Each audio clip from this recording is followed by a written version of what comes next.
Você sabe quanto dinheiro precisa manter no seu caixa da sua empresa para honrar todas as obrigações do mês e evitar os riscos de atraso nos pagamentos dos fornecedores, mesmo da folha de pagamento?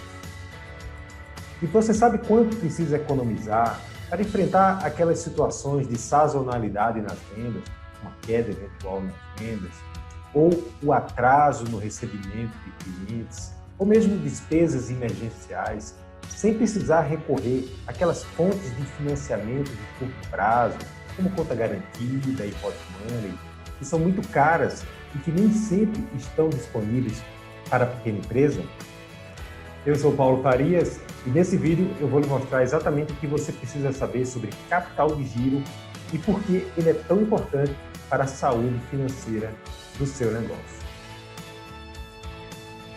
Eu não sei se acontece o mesmo com você, mas quando eu comecei a minha empresa, eu achava que o capital de giro era o dinheiro que estava na minha conta corrente, na conta corrente da empresa, e que servia ali para que eu pudesse pagar todas as obrigações ao longo do mês. Infelizmente, essa era uma definição incorreta e que me levou a tomar decisões também equivocadas. Por exemplo, deixar mais dinheiro no banco do que o necessário para as operações, o que representava, de uma certa medida, um prejuízo, porque é um custo de oportunidade. Se você deixar mais dinheiro no banco do que o necessário para as operações, você está perdendo a oportunidade de ter um retorno ali, daquele dinheiro que tivesse investido. Mas eu não tinha informação, o contador me deu essa informação, então, só muito depois, quando eu fui buscar informação e conhecer mais sobre o assunto, foi que eu entendi que, de fato, o capital de giro ele representa os recursos para financiar todas as operações da empresa.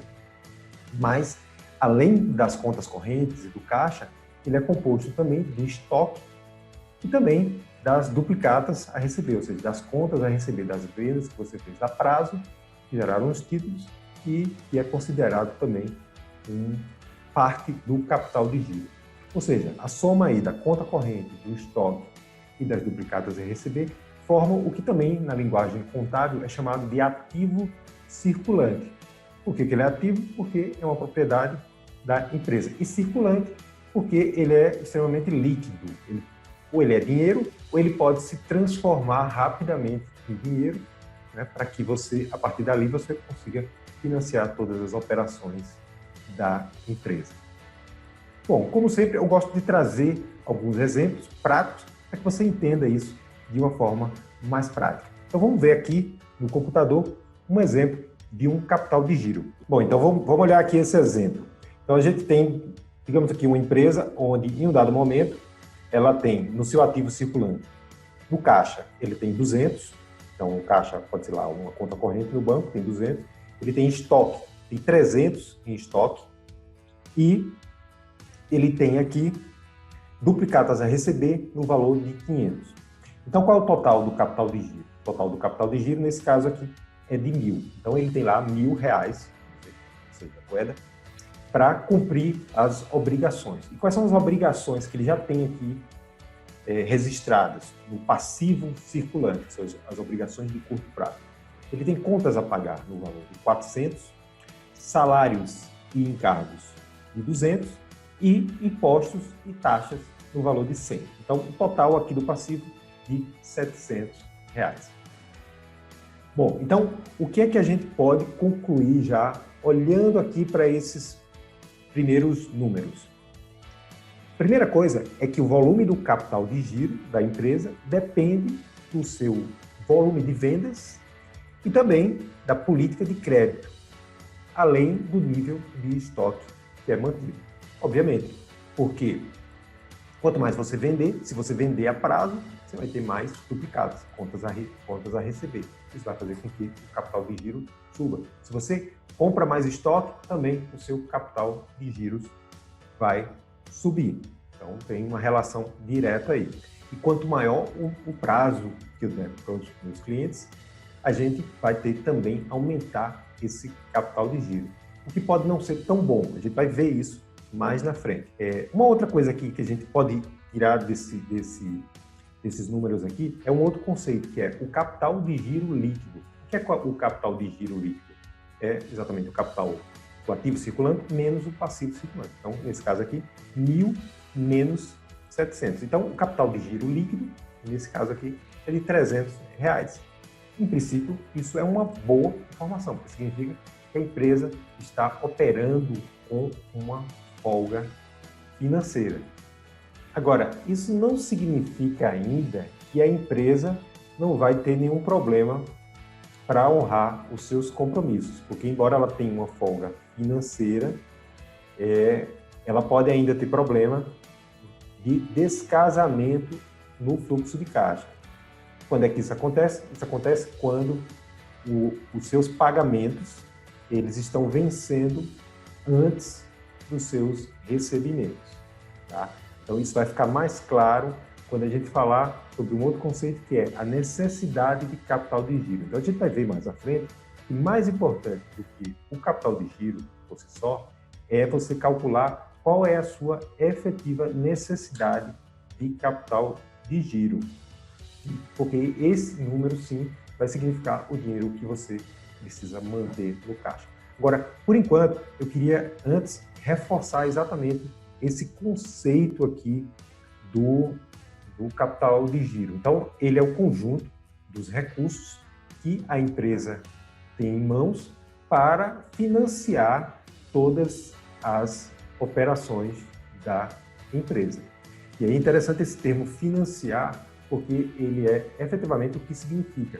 Porque, como a gente vai ver mais à frente, existem várias formas de financiar. O dinheiro no caixa é uma das formas, mas você pode financiar também de outras formas, inclusive com a própria operação da empresa. A gente vai ver mais na frente que você trabalhar com os prazos dos seus fornecedores pode financiar, é o que muitas empresas fazem, né, estender os prazos dos contas a pagar e, dessa forma, financiar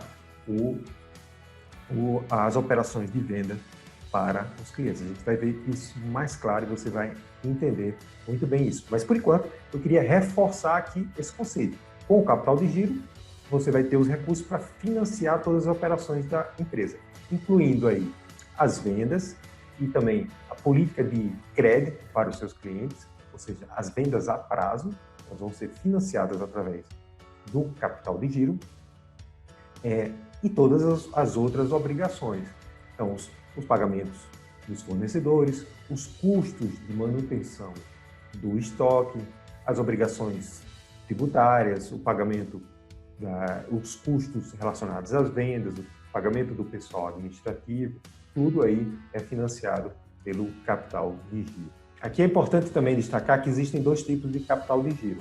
O capital de giro fixo ou permanente e o capital de giro variável ou sazonal.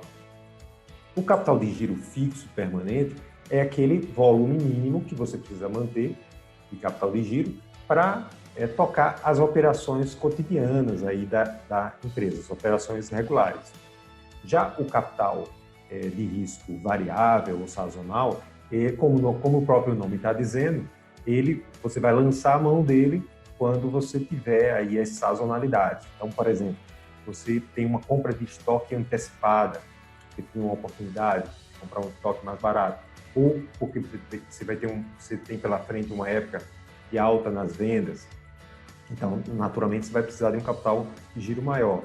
Então, compra de estoque antecipada, sazonalidade nas vendas, atraso no recebimento dos clientes, tudo isso, se existe o risco de ocorrer, você precisa já se preparar e já ter pelo menos o número do que você vai precisar ter quando essas situações ocorrerem. Isso aí é justamente o que a gente chama de capital de risco variável ou sazonal. E agora que a gente já conceituou bem o que é o capital de giro, a gente pode avançar agora para como é que a gente calcula, como é que a gente dimensiona exatamente qual é a necessidade de capital de giro da nossa empresa. A gente já viu no exemplo o que é um capital de giro de uma determinada empresa numa época. Mas será que aquele volume de capital é suficiente para tocar as operações da empresa? A gente vai saber isso calculando exatamente qual é a necessidade do capital de giro. E para isso, a gente vai considerar aí todas as variáveis relacionadas às operações de compra, de venda e de estoque de mercadorias.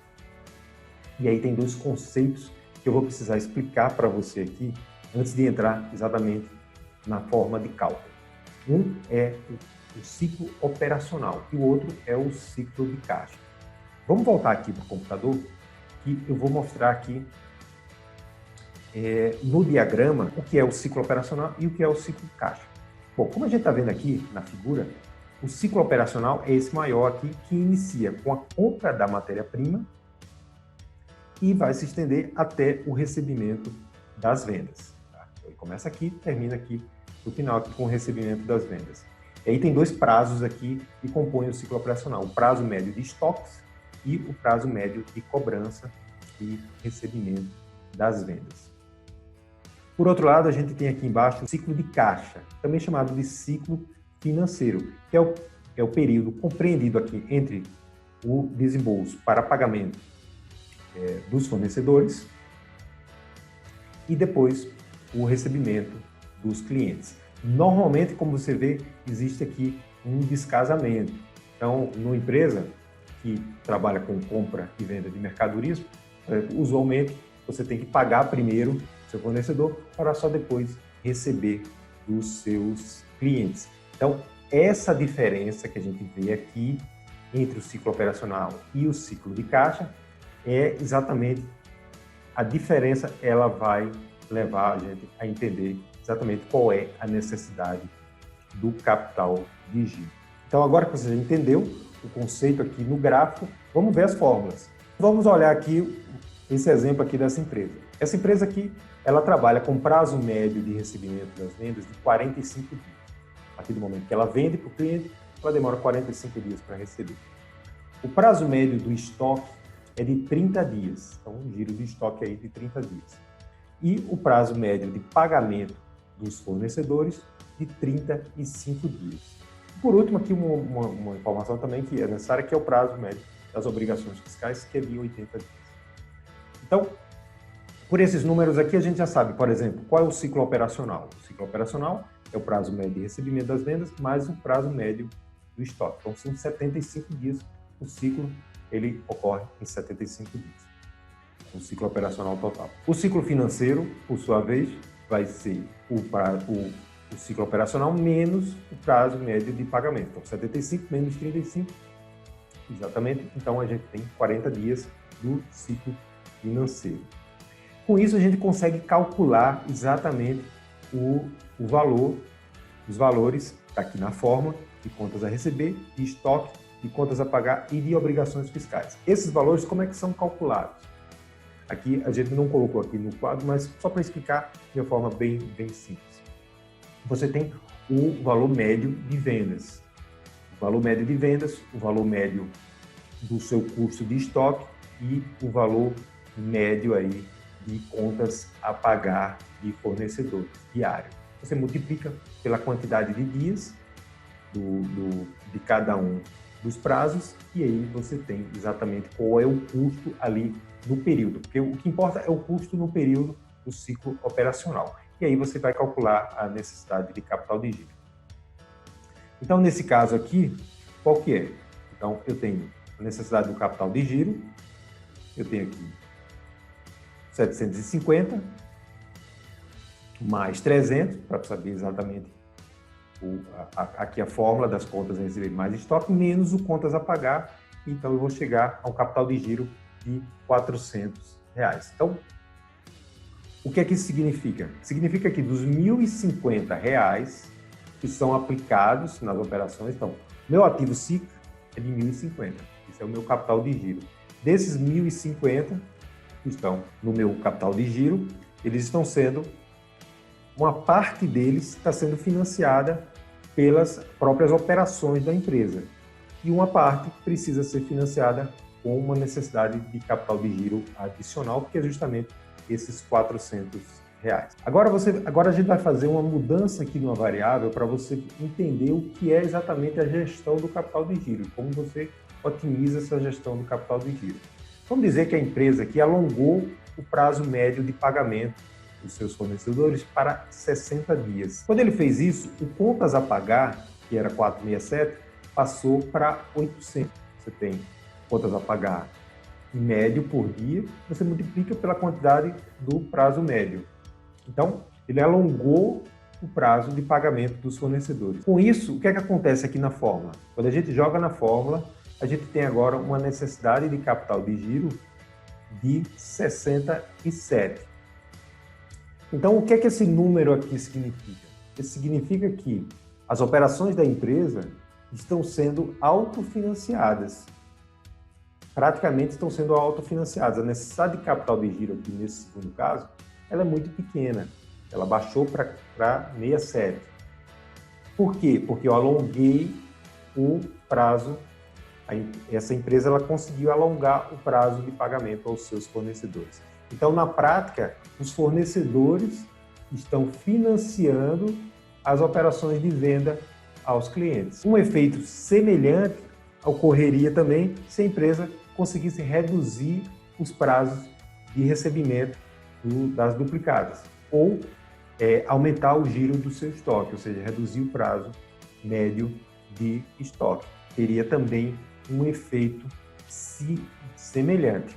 E nas duas situações, o que a gente está observando é que a empresa está reduzindo o seu ciclo de caixa. Porque se lembra que o ciclo de caixa é exatamente o ciclo operacional, o prazo de recebimento do cliente, mais o prazo de estoque, menos o prazo de pagamento para os fornecedores. Qualquer variável que a gente mexa aí, que diminua esse ciclo de caixa, significa que a empresa vai precisar de menos necessidade adicional de caixa. Bom, então por esse exemplo aqui bem simples, a gente pode concluir que o objetivo principal da gestão do capital de giro é você reduzir a diferença de tempo entre o momento do pagamento aos fornecedores para aquisição de matéria, para aquisição de matéria-prima ou de mercadoria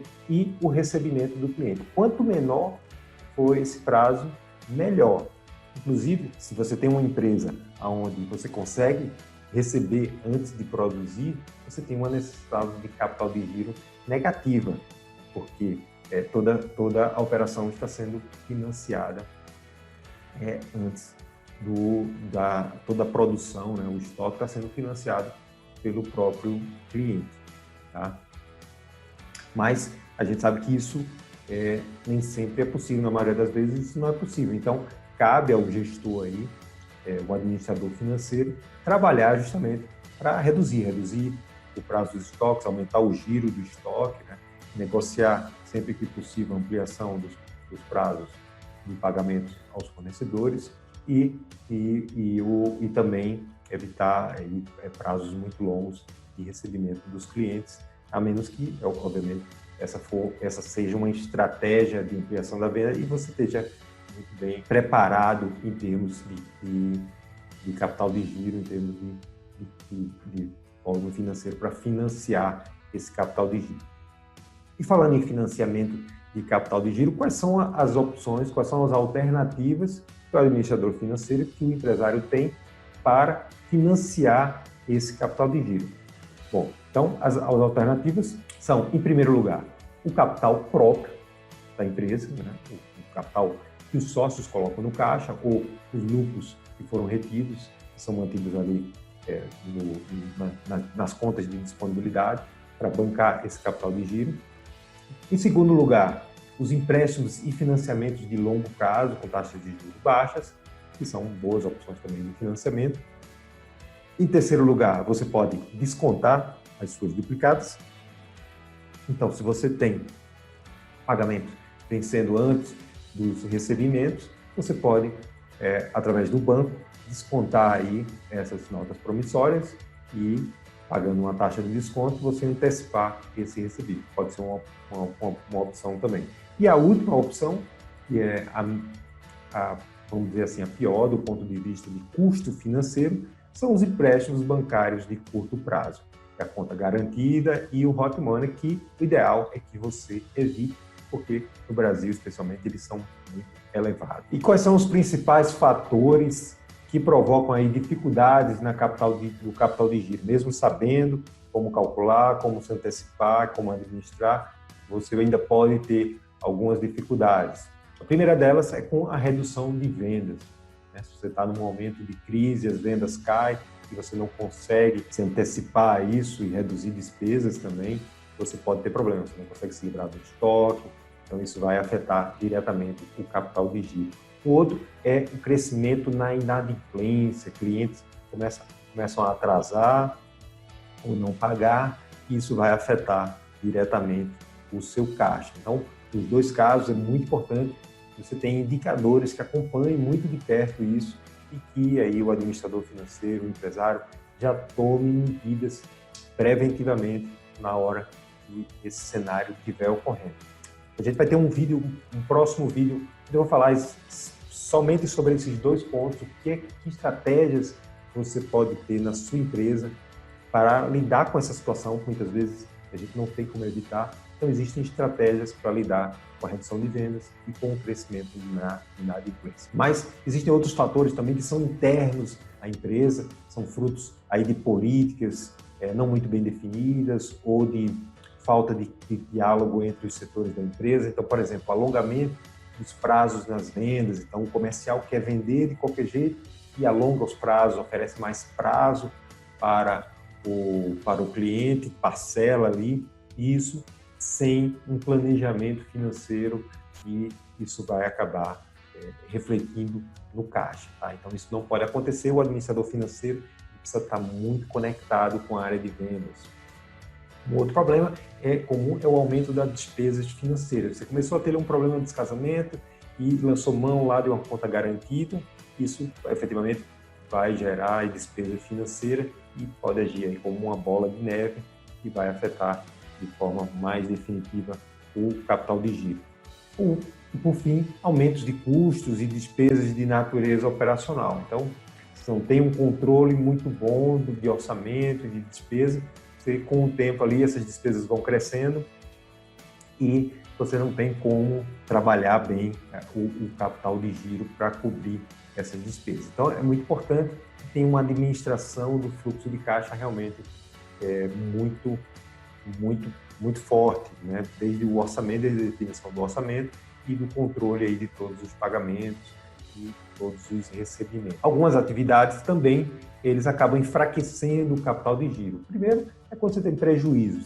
Se a empresa tem prejuízo, evidentemente, isso vai afetar o capital de giro, porque ali o capital que tinha na empresa, a reserva que tinha na empresa, ela vai sendo consumida pelo prejuízo. Então, se começou a ter prejuízo, tem que tomar já também medidas preventivas antes que seja esgotado aí o capital de giro. Outras é a aquisição de ativo imobilizado, né, que tira dinheiro do caixa para adquirir algum ativo, isso enfraquece o capital de giro.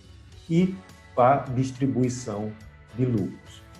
A distribuição de lucros, principalmente a distribuição de lucros que não é feita considerando as sazonalidades do capital de giro. Muitas vezes sobrou o dinheiro no caixa ali e o empresário acha que pode distribuir o lucro, pode transferir ali para sua conta, mas ele não está observando mais à frente, que mais à frente vai haver um descasamento ali, tem uma despesa maior, uma despesa sazonal, e isso vai acabar afetando o caixa. Então, é importante fazer esse cálculo considerando não apenas o mês, mas considerando o ciclo operacional, como eu mostrei aqui, porque com isso você vai ter exatamente qual que é o dinheiro que você precisa manter no caixa, e ali aquele dinheiro, evidentemente, você não pode distribuir, ele não é lucro, ele é um dinheiro que precisa estar ali para cumprir ali os compromissos da empresa. Por outro lado, a gente tem aqui os ativos, as atividades, né, as ações que fortalecem o capital de giro. E o principal deles é lucro. Lógico, se a empresa tem lucro,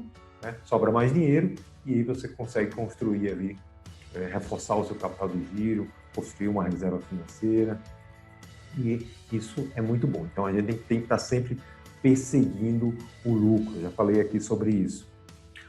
A outra é de vendas de bens do ativo imobilizado. Você tem um ativo, né, que você vendeu, colocou dinheiro do caixa, isso é bom, reforça o capital de giro. O outro também é um aporte dos recursos dos sócios, né? Então, os sócios colocarem dinheiro ali para dar uma reforçada no capital de giro, né? O administrador financeiro, o empresário que tem essa visão, que controla bem o seu caixa, ele sabe a hora que uma ação como essa de aporte de recursos sócios, ela se torna necessária. Muitas vezes é melhor que os sócios aportem um recurso ali do que buscar um dinheiro no banco, que muitas vezes é um dinheiro caro. E uma outra atividade que fortalece o capital de giro, que muitos empresários acabam não entendendo muito bem, porque o contador não explica, é a própria depreciação. E a depreciação nada mais é do que você criar uma despesa que é uma despesa que não é financeira, né? Então ela reduz o lucro para justamente proteger o capital da empresa. Então eu tenho um computador aqui e esse computador naturalmente ele vai perdendo valor com o tempo.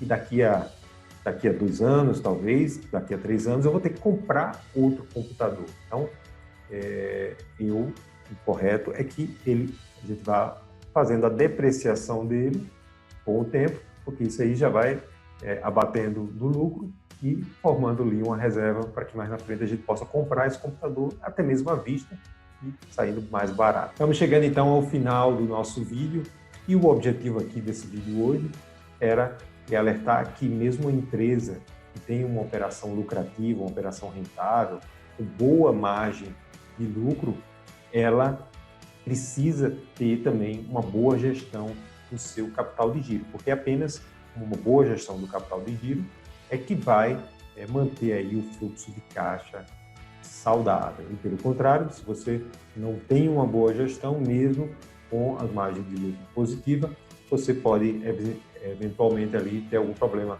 de descasamento e aí isso aí acabar resultando em custos financeiros para a empresa, você ter que buscar ali de última hora um capital de giro, né, uma conta garantida e acabar isso prejudicando os próprios lucros da empresa. Então é sempre melhor prevenir do que remediar, ok? E sempre lembrando que a gestão do capital de giro, qual que é o objetivo principal? Se você tiver alguma coisa para aprender nesse vídeo, para levar para casa, eu lhe digo que aprenda isso. Quanto menor for esse prazo, quanto menor for o prazo de pagamento de seus fornecedores e entre o pagamento e o recebimento dos seus clientes, melhor, mais saudável para o seu caixa. Muito sucesso nos seus negócios e a gente se vê novamente no nosso próximo vídeo.